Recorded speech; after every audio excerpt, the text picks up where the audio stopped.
তারাবির নামাজ শেষে হাঁটাহাঁটির সময় ছিনতাইয়ের শিকার হয়েছেন দুর্নীতি দমন কমিশনের মহাপরিচালক মোতাহের হোসেন। ছিনতাইকারীরা তার আইফোন ছিনিয়ে নেওয়ার সময় পাসওয়ার্ডও জেনে নেন। ৩ ছিনতাইকারী একই সঙ্গে মানিব্যাগ ও ঘড়ি ছিনিয়ে নিয়ে গেছে। ছিনতাইয়ের সময় আইফোনের পাসওয়ার্ডের জন্য সামুরাইয়ের মতো ধারালো অস্ত্রের উল্টো দিক দিয়ে আঘাত করে ও বাম চোখে ঘুষি মেরে জখমও করা হয়েছে তাকে। উপায় না দেখে পাসওয়ার্ড দিতে বাধ্য হন তিনি।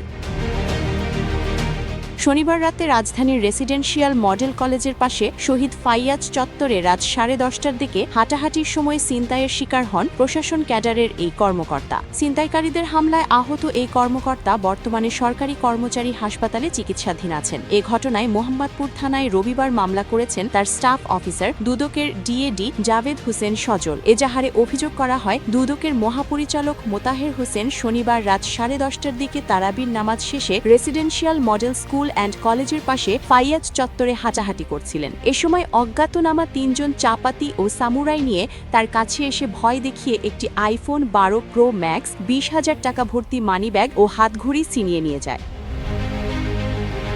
ঘটনার বর্ণনা দিয়ে মামলায় বলা হয়, এরপর তারা আইফোনের পাসওয়ার্ড জানতে চেয়ে মোতাহের হোসেনকে ভয়ভীতি ও প্রাণনাশের হুমকি দেয় এবং মারধর করে। পাসওয়ার্ড বলার পর তারা অটোরিকশায় করে পালিয়ে যায়।